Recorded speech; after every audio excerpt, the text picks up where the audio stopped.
At paano kung sabihin ko sa iyo na ang pinakamalaki mong tagumpay, ang buhay na pinapangarap mo sa bawat detalye, ay wala sa malayo pang hinaharap? Ano kung sabihin ko sa iyo na umiral na ito, ganap na nabuo sa isang antas ng realidad, naghihintay lamang na angkinin mo ito ng may matinding paniniwala at aksyon? Maligayang pagdating sa ang landas ng kayamanan, ang iyong gabay upang tuklasin ang malalalim na sikreto ni Napoleon Hill. Dito, ang aming misyon ay gawing nasasalit na kapangyarihan ang iyong nakatagong potensyal at ang iyong pinakamapangahas na pangarap ay maging konkreto at pangmatagalang realidad. Ang paksa natin ngayon ay ang pinakamakapangyarihang prinsipyo at, ironically, ang pinakamalaking hindi naiintindihan sa buong filosofiya ni Hill. Isang sikreto na, kapag naisaloob at nailapat, ay gumaganang parang isang hindi matatawarang utos sa universo. Ngayon, makinig ka ng mabuti sa aking mga salita dahil ang ipapaliwanag ko ay labag sa lahat ng itinuro sa iyo ng karaniwang lipunan tungkol sa pangangailangan na magpakahirap upang manalo. Karamihan sa mga tao ay gumagana sa modelong makita para maniwala. Umaasa sila na magkaroon muna ng pera sa bangko bago nila maramdaman na sila ay mayaman. Naghihintay sila ng promotion bago nila maramdaman na sila ay may kakayahan at karapat-dapat. Naghahanap sila ng panlabas na pagpapatunay bago nila maramdaman na sila ay may kumpiyansa at ligtas. Nabubuhay sila na parang dahon sa hangin, hawak ng mga pangyayari. Naghihintay ng senyas mula sa labas upang payagan ang panloob na pagbabago. At sa kasamaang palad, ito ang dahilan kung bakit karamihan ay nananatili kung nasaan sila, nakulong sa isang siklo ng ordinaryong buhay. Ngunit si Napoleon Hill, matapos maglaan ng mahigit 2 dekada sa malalim na pag-aaral ng pinakamakapangyarihan at matagumpay na kalalakihan sa kanyang panahon, tulad nina Andrew Carnegie at Henry Ford, ay nakatuklas ng isang nakakagulat at nakakapagpalayang katotohanan. Ang mga higante, ang mga nagtatayo ng imperyo, ang mga tunay na nanalo ay gumagana sa isang radikal na kabaliktaran na paraan. Naunawaan at inilalapat nila ang isang pangunahing batas ng isip at ng universo. Hindi mo inaakit ang gusto mo, inaakit mo ang iyong pagkatao. Nabubuhay sila, himihinga at yumayabong sa pamamagitan ng hindi natitinag na prinsipyo ng maniwala para makita. Sa videong ito, ipinapangako ko sa iyo na ibibigay ang susi na magbubukas ng pinto sa mentalidad na ito ng pagiging hindi matalo. Hindi tayo nagsasalita tungkol sa isang mababaw na pagkukunwari, isang nakakapinsalang positibong pag-iisip na hindi totoo. Nagsasalita tayo tungkol sa auto-suggestion na itinaas sa pinakamataas na antas nito ng isang pananampalataya na nagiging napakalinaw sa iyong isip at sa iyong espiritu na ang iyong panlabas na realidad ay walang ibang pagpipilian kundi yumuko sa iyong panloob na paniniwala. Gabayayan kita ng paunti-unti upang isama ang enerhiya, tindig, pananalita at focus ng iyong pinakamatagumpay na version. Gayon din ang resulta. Isang hindi matitinag na tiwala sa sarili na magpapahinahon sa anumang balakid at isang magnetic na kakayahang makaakit ng mga tao at pagkakataon na sa ngayon ay tila hindi nakikita para sa iyo. Maghanda ka. Ang sisimulan nating itatayo dito ng paunti-unti ay isang tunay na mental na kuta. Manatili ka sa akin dahil ang paglalakbay patungo sa iyong hindi may iwasang tagumpay ay magsisimula sa sandaling ito. Upang maunawaan ang napakalaking kapangyarihan sa likod ng prinsipyong ito, kailangan mong unawain ang paggana ng iyong pinakamakapangyarihan at pinakatahimik na kakampi, ang iyong subconscious mind.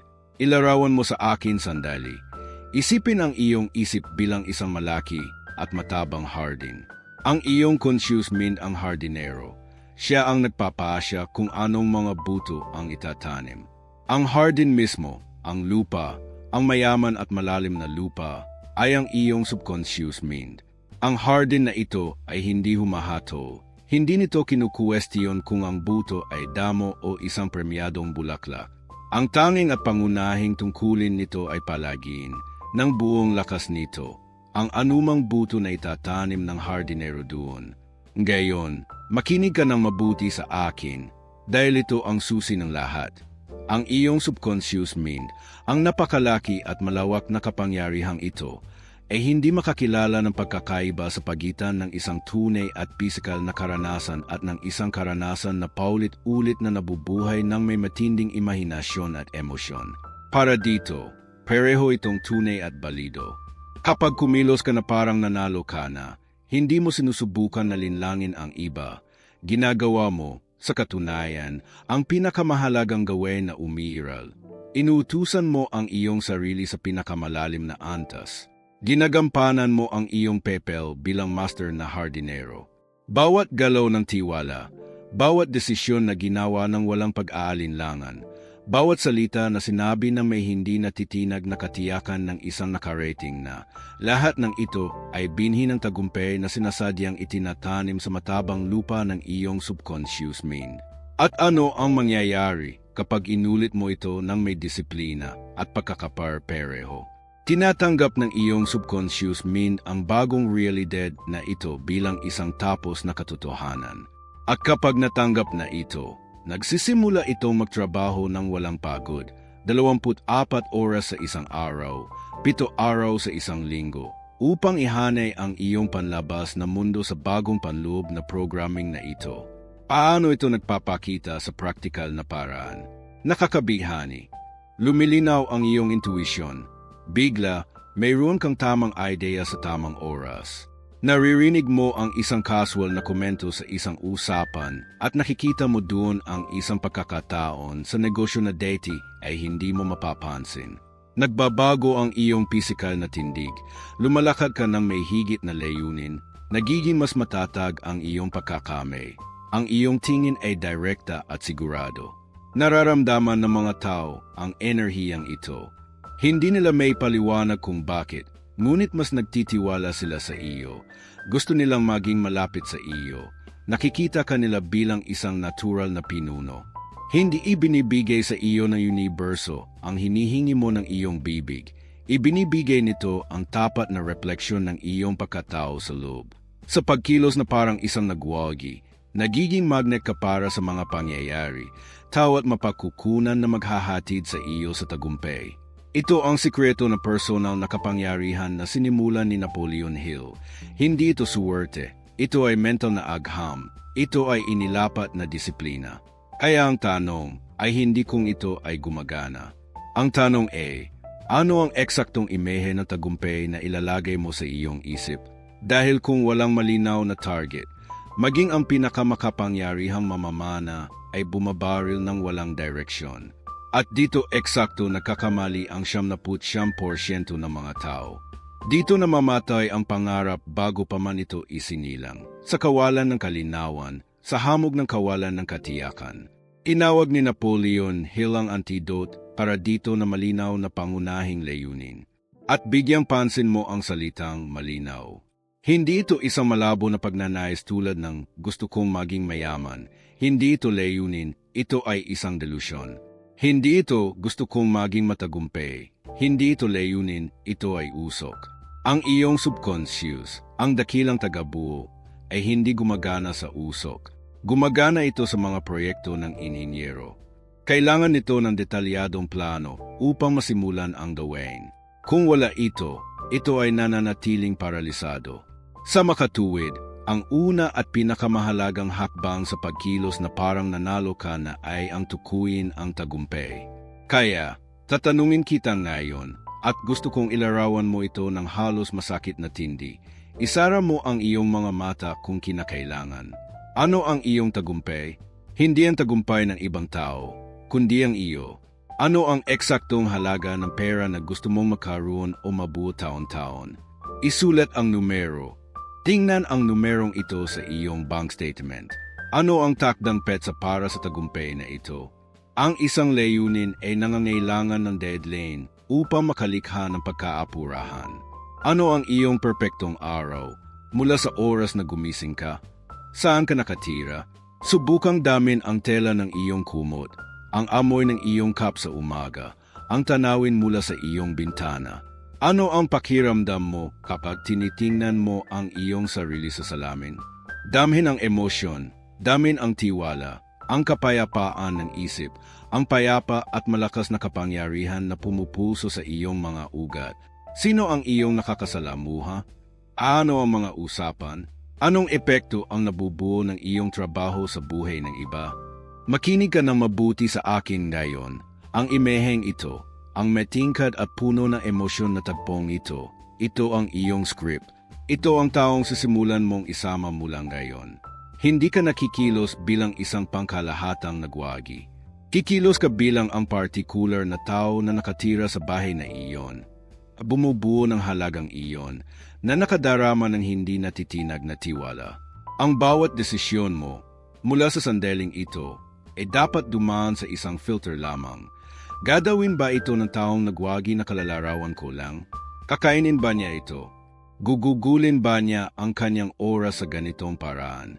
Hahayaan ba niya na ang sitwasyong ito ay magpabagsak sa kanya?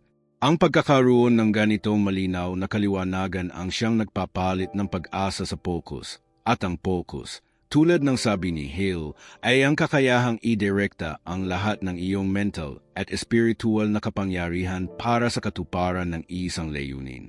Ang focus na ito ang sumusunog sa mga balakid na parang pepel.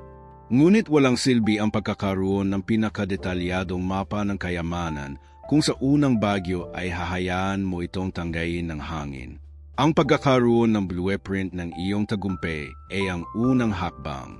Ang susunod at marahil ang pinakamahirap ay ang protektahan ang iyong isip upang itayo ang katotohanan ito, piraso sa piraso, araw-araw, nang walang pagkabigo.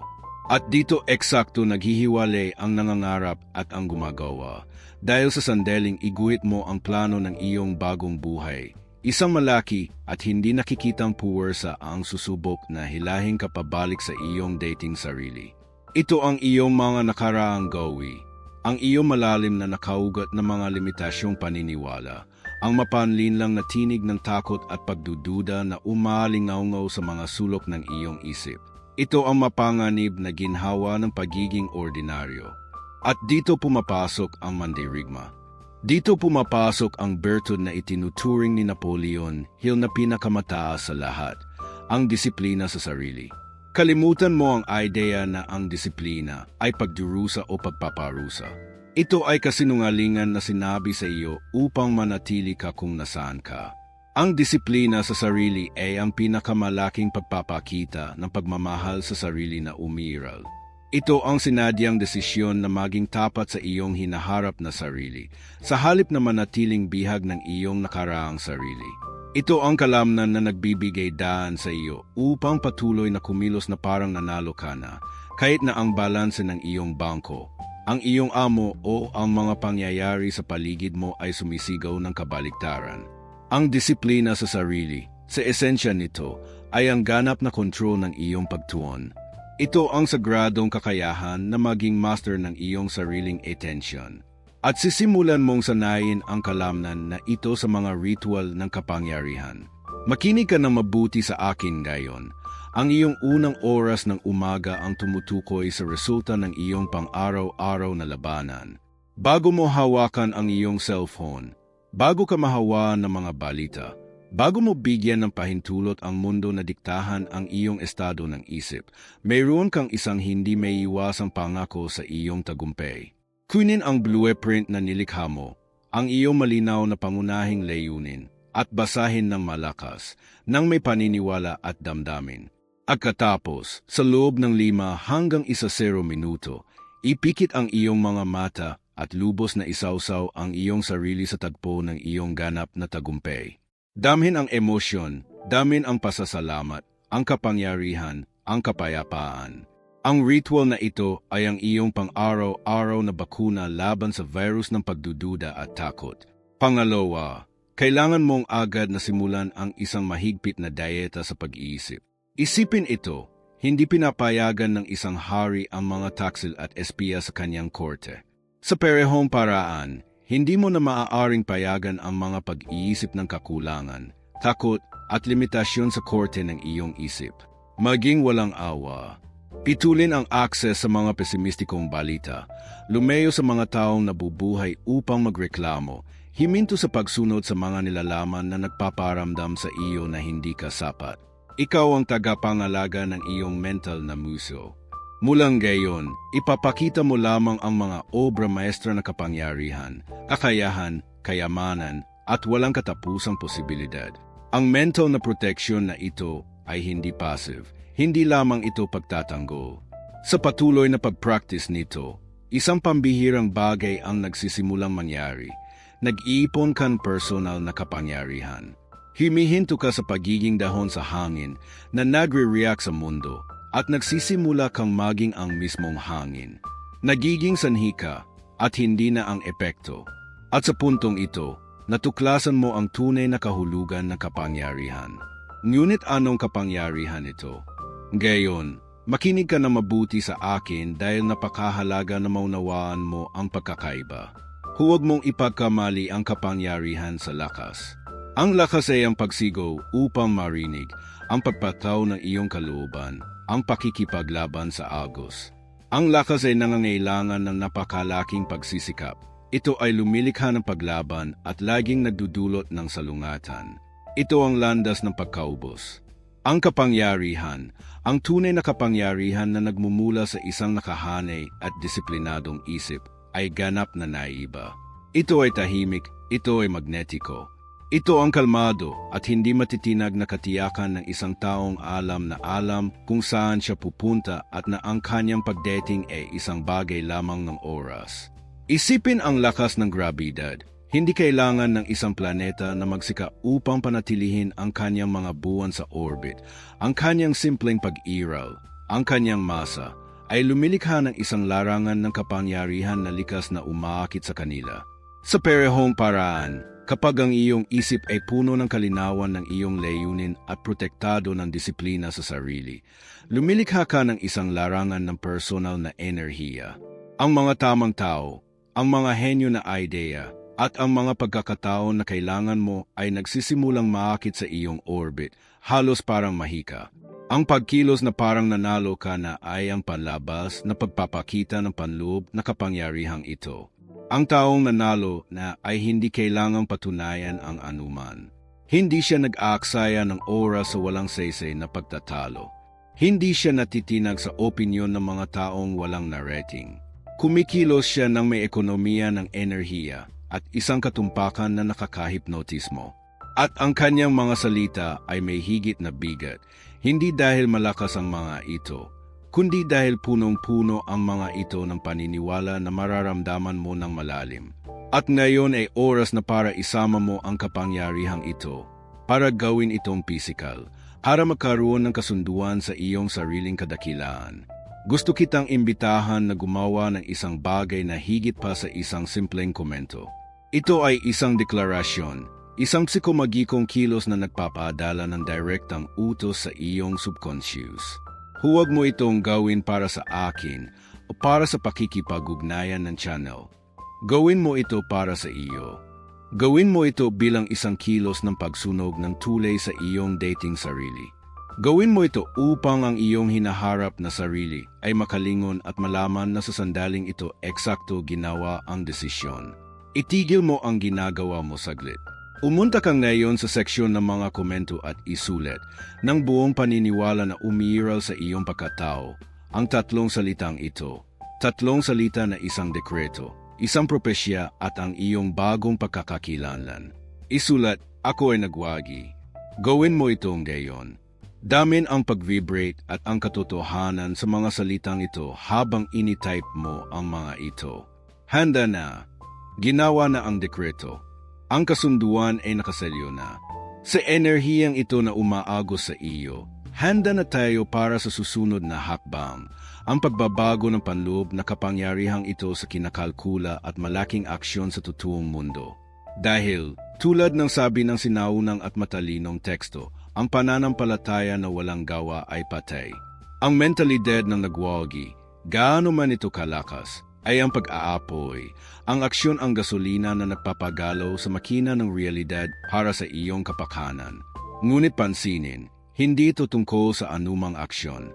Hindi ito tungkol sa pagtatrabaho ng husto ng walang direksyon at desperado. Uno ang sementeryo ng mga kalalakihan at kababaihan na nagtrabaho ng husto sa buong buhay nila ngunit wala namang na-rating. Inag-uusapan natin ang tungkol sa inspirasyon at kalkuladong aksyon. Kapag kumikilos ka mula sa isang lugar ng takot, ang iyong aksyon ay nagmamadali. Kapag kumikilos ka dahil sa pangangailangan, ang iyong aksyon ay reaktibo. Ngunit kapag kumikilos ka na parang ang tagumpay ay sa iyo na, nagbabago ang kalidad ng iyong aksyon. Nagiging kalmado ito, tumpak, nakatuon at lubhang epektibo. Humihinto ka sa pagbaril kung saan-saan at nagsisimulang gumalaw na parang isang chess master na alam na panalo na ang laro at isinasagawa lang ang mga galaw na magdadala sa kanya sa hindi may iwasang checkmate. Ngayon isipin ang kapangyarihan ng pagkilos na ito na pinarami ng 10. Si Napoleon Hill ay nakagawa ng isang nakakagulat na pagtukla sa kanyang mga pag-aaral. Walang sinumang dakilang pinuno, walang sinumang milyonaryo, walang sinumang henyo sa industriya ang kailanman nakarating sa tuktok na nag-iisa. Lahat sila, nang walang kahit isang pagbubukod, ay naglapat ng prinsipyo ng mastermind o mastermind. Ano ang isang mastermind? Ito ay ang magkakasundong pagkakaisa ng dalawa o higit pang isip na nagtutulungan ng perpektong magkakasundo para sa isang karaniwan at malinaw na layunin. Sinabi ni Hill na kapag ang dalawang isip ay nagkakaisa ng makakasundo, isang ikatlong hindi nakikita at hindi nasasalit na puwersa ang nalilikha. Isang ikatlong isip na nagtataglay ng karunungan at kapangyarihan ng parehong individual at marami pa. Ang taong kumikilos na parang nanalo na ay likas na naunawaan ito. Hindi siya mayabang, siya ay may tiwala at ang kanyang tiwala ay nagbibigay sa kanya ng sapat na seguridad upang humingi ng payo, bumuo ng mga alyansa at palibutan ang kanyang sarili ng mga taong kasing o mas may kakayahan kaysa sa kanya sa mga partikular na larangan. Ang kanyang kalinawan sa layunin at ang kanyang enerhiya na katiyakan ay isang magnet para sa ibang mga talento. Sa makatuwid, ang iyong gawin ngayon ay simulan ang pagbuo ng iyong mastermind. Isipin, sino ang mga tao makapagbibigay sa iyo ng kaalaman, suporta o koneksyon na wala ka pa? At marahil ang pinakamahalada, anong halaga ang maaari mong ibigay sa kanila muna? Ang isang mastermind ay isang dalawang way na kalye na biniwo sa tiwala, layunin at kapwa-benepisyo. Ang tagumpay, aking kaibigan, bihira lamang ay isang individual na laro. Sa iyong isip na nakaprotekta, ang iyong deklarasyon ng tagumpay na umaalingaw sa universo at ang iyong bilog ng mga kaalyado na nagsisimulang mabuo, nagiging isang tunay na puwersa ng kalikasan. Ngunit kahit ang pinakamakapangyarihang puwersa ay nakakaranas ng pagtuto, ano ang gagawin mo kapag nahaharap ka sa tinatawag na Napoleon Hill na pansamantalang pagkatalo? At ang sagot sa tanong na iyon ang naghihiwalay sa mga higante mula sa mga duwende, ang mga pamatagalang imperyo mula sa mga kastilyo ng buhangin. Ngayon, makinig ka ng mabuti sa akin dahil ang ibubunyag ko sa iyo ay maaaring magpabago sa iyong relasyon sa mga paghihirap magpakailanman. Ang unang bagay na ginagawa ng taong nanalo na ay permanente niyang binubura ang salitang pagkatalo mula sa kanyang mental na diksyonaryo. Ang pagkatalo ay isang pesya, isang tuldok. Ang isang nagwagi ay hindi nakikitungo sa mga tuldok, nakikitungo siya sa mga koma, sa mga paglihis sa ruta. Tinitingnan niya ang tinatawag na mundo na pagkatalo bilang kung ano talaga ito. Isang pansamantalang pagkatalo. Unawain ang lalim nito. Kapag kumikilos ka ng may ganap na katiyakan na ang iyong tagumpay ay hindi may iwasan, ang anumang balakid ay nagiging ganoon lang, isang balakid. Hindi ito senyales upang sumuko. Ito ay pagsubok sa pagkatao. Sinusukat na universo ang leki ng iyong paniniwala. Pinapalakas ka at inihahanda ka para sa bigat ng korona na itinalaga sa iyo na suotin. Ang nagwagi na kumikilos na parang nakarating na siya doon ay tumitingin sa pader sa harap niya hindi na may desperasyon, kundi na may kalmadong pagkaalam na iyon ay bahagi lamang ng senaryo ng kanyang epikong paglalakbay. At sa loob ng kaisipang bakal na ito nakatago ang isa sa mga pinakamalalim na sikreto na ipinamana sa atin ni Napoleon Hill. Natuklasan niya, matapos suriin ang libu-libong buhay, na ang bawat kahirapan, bawat pagkabigo, at bawat sakit ng ulo ay nagtataglay ng buto ng katumbas o mas malaking benepisyo. Ang iyong gawin, bilang isang nagwagi na ikaw, ay hindi ang iwasan ang mga problema. Ito ay ang maging master sa paghahanap ng buto na iyon. Simulan gayon, kapag may nangyaring mali, ipagbabawal mo ang iyong isip na magtanong, bakit nangyayari ito sa akin? Sa halip, gagawin mo ang tindig ng isang strategist at magtatanong, ano ang sinusubukan nitong ituro sa akin?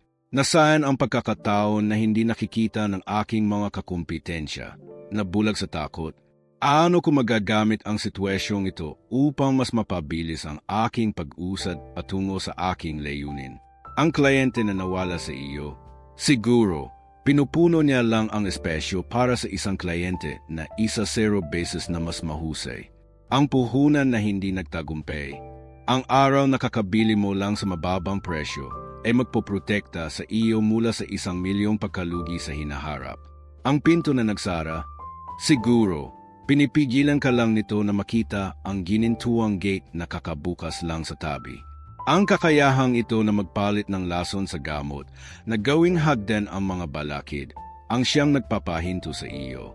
Ngunit ano ang nagpapagana sa hindi masupil na pagtitiyaga na ito?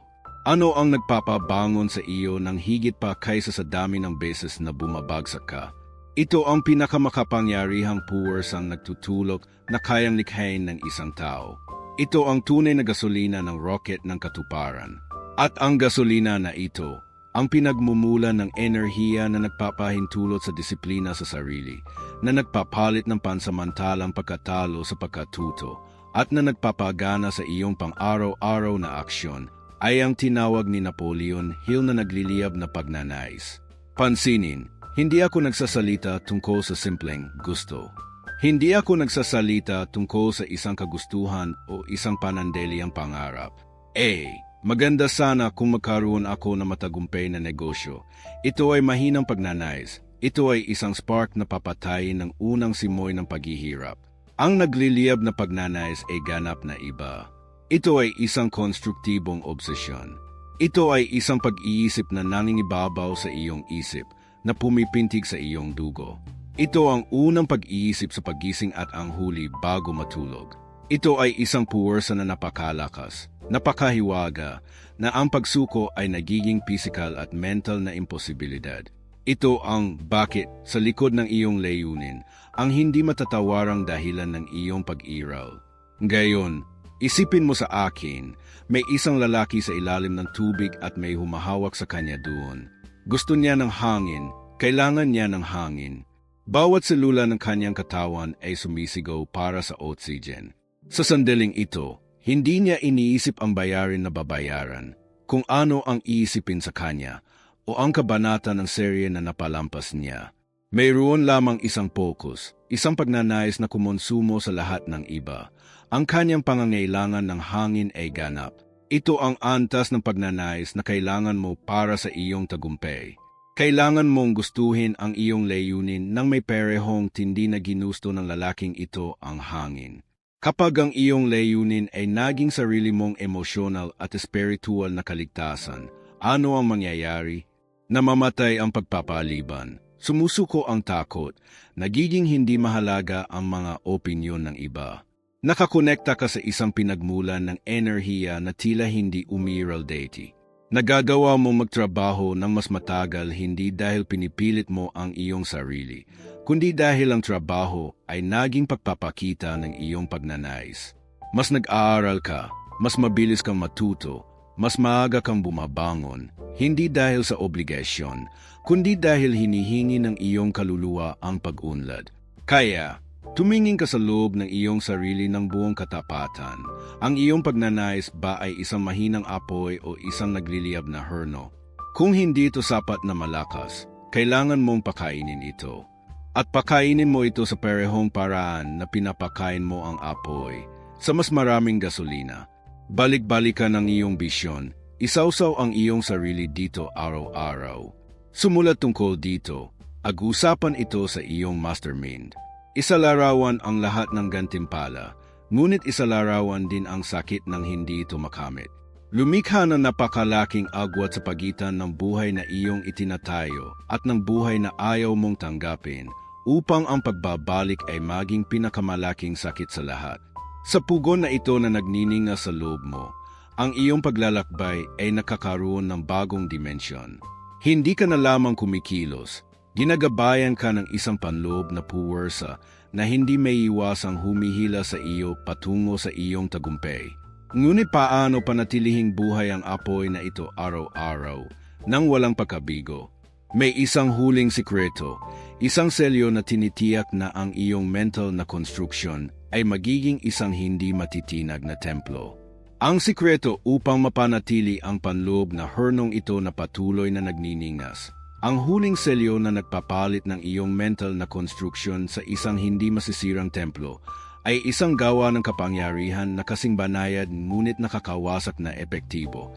Kailangan mong huminto sa pagsisikap na makarating doon at simulan ang pamumuhay mula doon. Ano ang ibig sabihin nito? Nangangahulugan ito na natatapos na ang iyong paghahanap ngayon. Hindi mo na sinusubukang maging isang nagwagi. Ikaw ay isang nagwagi na simpleng nakikitungo sa mga detalye ng pagpapakita. Ito ang tunay na pananampalataya sa pinakamakapangyarihang kahulugan na itinuro ni Napoleon Hill. Hindi isang marupok na pag-asa, kundi isang aktibo, emosyonal at hindi matitinag na paniniwala. Ito ang payapa at ganap na kaalaman na ang iyong tinukoy sa iyong isip ay sa iyo na sa espiritual na antas at sa mismong sandaling ito, ay gumagalaw patungo sa iyo sa pisikal na antas. At paano nagpapakita ang pananampalatayang ito?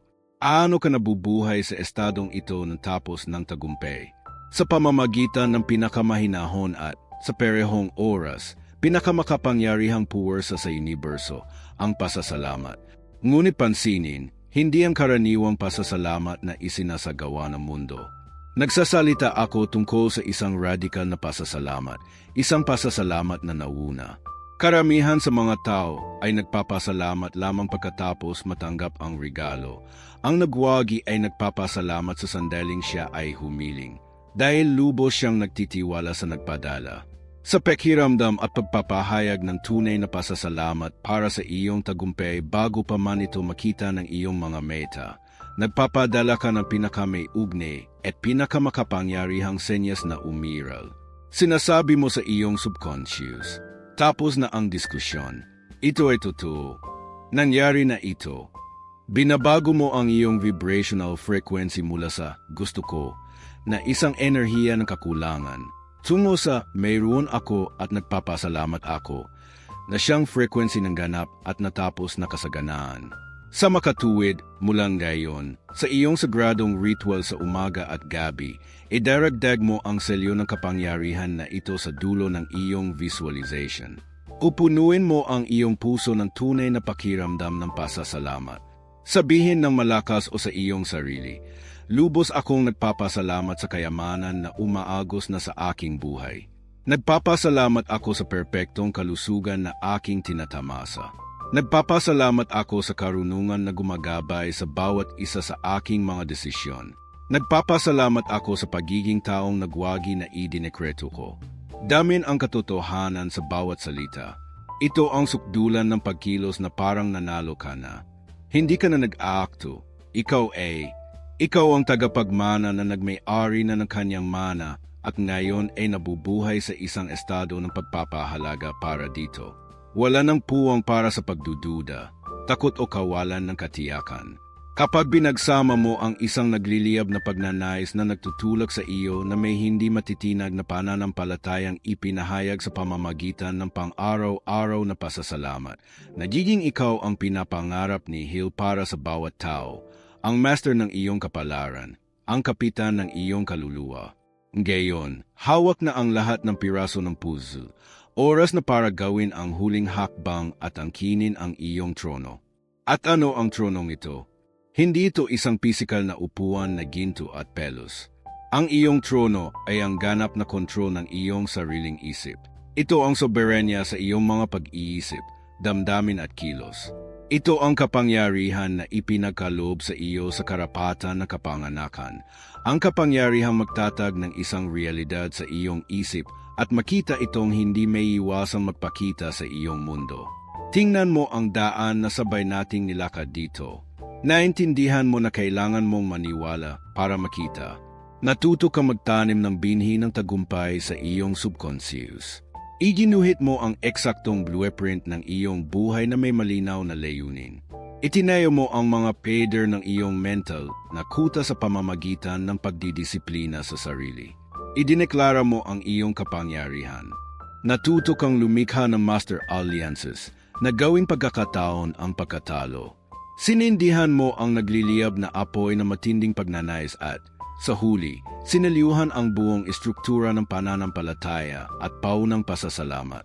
Ngayon, napagtanto mo ba? Ang pagkilos na parang nanalo ka na ay hindi isang simpleng trick ng mentalidad. Ito ay isang kumpletong sistema ng buhay. Ito ang agham ng personal na katuparan na isinasadawa. Nagtatapos na ang video na ito, ngunit ang iyong tunay na buhay, ang iyong tunay na paglalakbay ng kapangyarihan, ay nagsisimula pa lamang. Walang silbi ang impormasyon kung walang aplikasyon. At upang saliuhan ang iyong pangako sa bagong katotohanan ito, hinihiling ko sa iyo na gumawa ng 3 simpleng, ngunit makapangyarihang mga bagay. I-like ang video na ito. Isipin ang like na ito hindi bilang isang simpleng pag-click, kundi bilang iyong kilos ng pagsasabi ng, sa universo, isang, tinatanggap ko ang bagong buhay na ito ng kapangyarihan at tagumpay. Mag-subscribe sa channel ng Ang Landas ng Kayamanan at i-activate ang mga notification. Isipin ito bilang formal na pagsali sa aming mastermind upang matiyak na patuloy kang makakatanggap ng mga susi na magbubukas ng lahat ng pinto ng iyong buhay. Hindi ka namin hahayaang lumakad mag-isa. Kung hindi mo pa nagadawa, pumunta sa mga komento at i-deklara, ako ay nagwagi, at gamitin ang pagkakataong ito upang sabihin sa akin kung ano ang pinakamalaking aral na nakuha mo mula sa ating pagkikita. Ang iyong komento ay nagbibigay inspirasyon sa iba at nagpapatatag sa iyong sariling pagkatuto. Kapag nagawa na, tandaan ang mga walang kamatayang salita na siyang esensya ng buong pilosopiya ni Napoleon Hill. Walang mga limitasyon sa isip, maliban sa mga kinikilala natin mismo. Ngayon, tinili mo ang pag-iisip ng tagumpay. Ngayon, lumakad ka at kumilos ng ayon. Angkinin ang iyong trono, sapagkat ikaw ang Panginoon ng iyong kapalaran. Ikaw ang kapitan ng iyong kaluluwa.